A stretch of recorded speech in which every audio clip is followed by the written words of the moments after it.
วัสดีจ้าสวัสดีท่านผู้ชมทุกท่านในผลการออกรางวัลหวยฮานอย VIP ประจำวันที่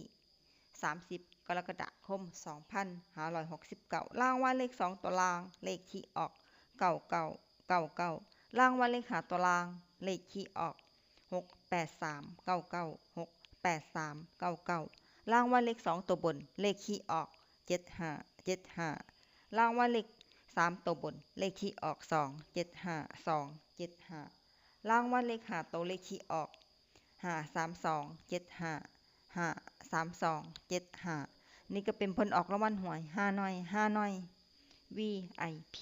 ประจำวันที่30กรกฎาคม2569ขอให้โชคดีมีชัยถูกหวยฮานอย VIP ได้รับเงินกันทุกคนได้จ้าฝากไว้ได้จากซับตะไคร่กดติดตามและเป็นกำลังใจขอขอบคุณทุกท่านที่เข้ามารับชมและรับฟังแล้วมาพบกันใหม่ในผลการออกหวยฮานอยในวันพรุ่งนี้สำหรับมื้อนี้ขอบคุณและสวัสดีจ้า